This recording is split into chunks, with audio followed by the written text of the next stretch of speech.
Namaskar. Welcome to this episode of Inspire. We celebrated 25th of December, Christmas recently. On 24th of December, many centers of Ramakrishna Mission celebrated Christmas Eve. They have been doing so since the past more than 100 years. I delved deeper into why this was so. The Christmas Eve has become one of the important celebrations of Ramakrishna order.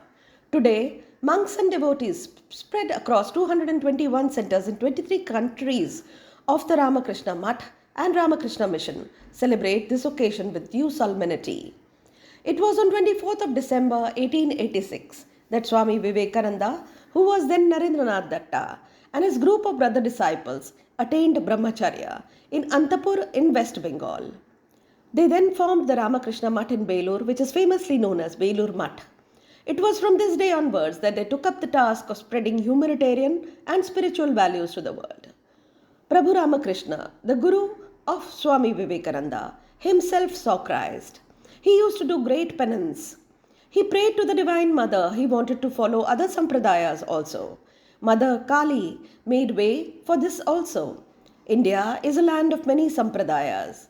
Mother Kali revealed herself in many forms for him. He meditated on Christ for 3 days and 3 nights. He had the vision of Christ. He merged into Christ. His heart was telling, "This is the beloved Lord. He is Christ." These voices he heard. Later, at the house of Jadunath Malik, a businessman, Mother Mary and Jesus' photos he saw. He stared at baby Jesus. He could see light in that photograph also. Ramakrishna experimented with many faiths, including Islam. He strictly followed the rituals also of those paths. He finally came to the conclusion, Jato mat, tato path. He concluded, as many religions, so many pathways to God. Gospels of Ramakrishna is a must-read book on the search for truth. August 16, 1886, Ramakrishna passed away. Baburam Maharaj, disciple, was the only one who could touch Prabhu Ramakrishna. Nistarini Devi, mother of Babu Ram, invited 12 disciples at Antapur in Hubli district, where all went for meditation and prayer. All sat under a tree at sunset time. A dhuni fire was lit. Suddenly, Narendra, who was Vivekananda, was better known as Narendra at that time, became inspired and started talking of renunciation of Jesus Christ spontaneously. It became midnight. Later, they realized it was Christmas Eve. They took sannyasa in the middle of the night. Swami Brahmananda, the first president of RK order, was the Manasputra of Ramakrishna.